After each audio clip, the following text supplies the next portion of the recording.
There are bad teams who are rebuilding, so you don't even expect them to be good. There are mediocre teams who don't have enough talent, but they're still trying their best to make the playoffs. There are fringe playoff teams who might be good on paper, but they're missing something to push them to the next level. Then there are the Chicago Bulls. This team, in my opinion, is in the most precarious position out of all teams in the NBA.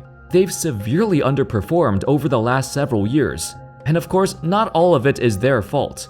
They've been unlucky with injuries, but they've also made bad trades and bad draft choices. It's all culminated in a situation that seems unsalvageable. This was a team that, not too long ago, was fighting for the first seed in the Eastern Conference. It seemed like their rebuild was a success. But as the years went by, this was all but a flash in the pan. Now, they're the most volatile team in the league. If I had to bet on which team is most likely to be blown up before the trade deadline, it would be the Chicago Bulls. How's it going, folks? My name's Andy, and today, let's take a detailed look at how the Chicago Bulls got into this miserable situation. Over 6 years ago, in 2017, the Chicago Bulls rebuild was set into motion after trading away their star player, Jimmy Butler. In that deal, they got back a great haul. A 22-year-old Zach LaVine, Chris Dunn, and the number 7 overall pick of that draft, Lauri Markkanen. The objective of this trade was to tank, rebuild, accumulate even more high draft picks during this process, and hope their young guys develop into stars. Like every other rebuilding team, this was the plan. Let's take a look at their next couple of picks. 2018, Wendell Carter Jr. 2019, Kobe White. 2020, Patrick Williams. Of these 4 players, 2 of them are gone, with Lauri becoming an all-star after leaving. So there were issues with his development in Chicago.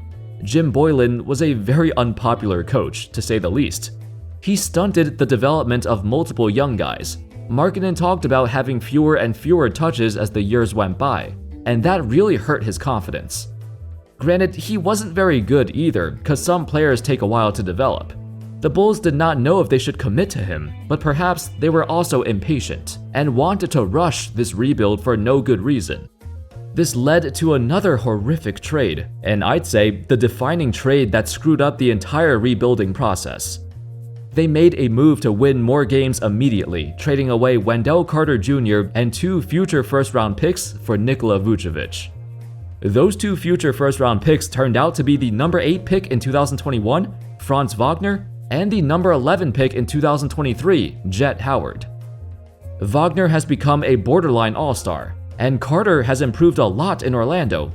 Right from the get-go, this was deemed a disaster of a trade for Chicago. I mean, if you're rebuilding, isn't it better to keep your picks and develop your young guys instead of giving up on them so quickly? That's how it should be, but apparently the Bulls had a different approach. So when they realized that Zach LaVine made a massive jump, they inexplicably decided to go all in on LaVine to surround him with guys who can help him win right now. NBA columnist Greg Schwartz described it like this: desperate to make the jump to playoff contender and wanting to surround Zach LaVine with win-now talent, the Bulls went all in to get Vucevic from the Magic at the 2021 trade deadline. Now, there's 2 things wrong with the Bulls' thought process. First, Zach was still super young, so they could have kept those picks, used them, and developed those players alongside him as he reached his prime. Second, there are some players that might be worth going all in for.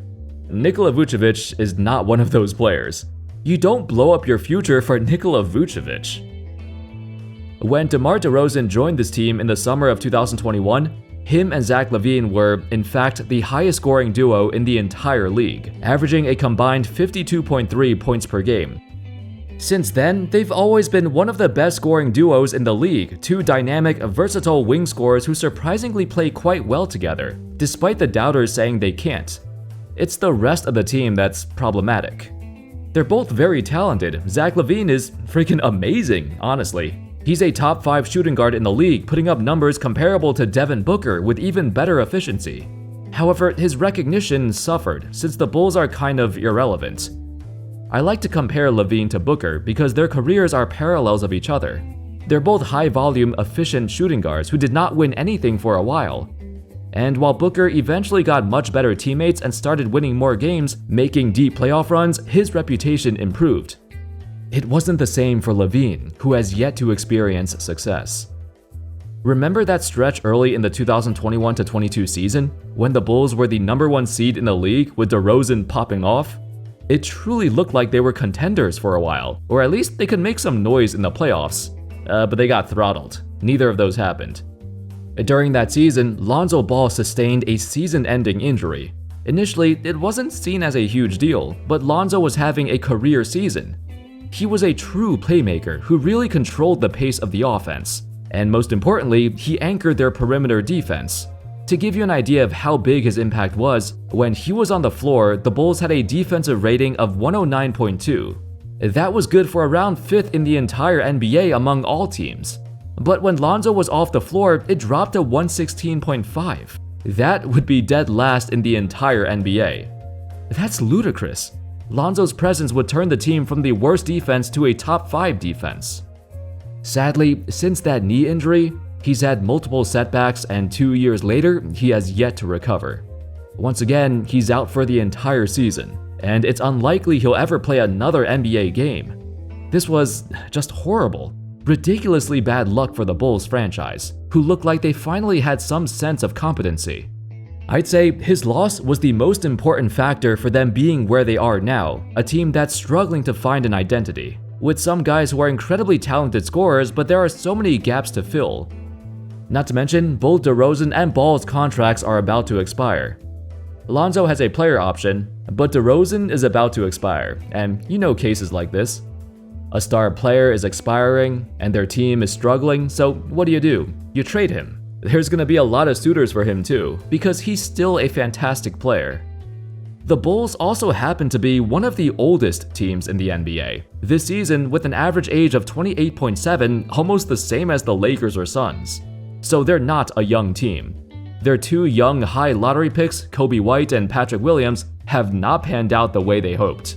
Both of them are more suited to be bench players, not starters. But they kinda have to start, with no better options. Zach Lowe reported, quote, "I'm hearing Patrick Williams wants big numbers for his next contract, like starts with a 2 and isn't 20 million.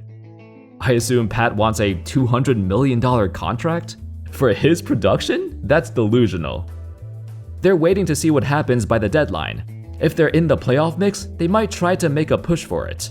If they're not, there's gonna be a fire sale. They're definitely considering blowing up their team. Thank you everyone so much for watching. I hope y'all enjoyed the video, and of course, as always, I'll see you next time. Peace.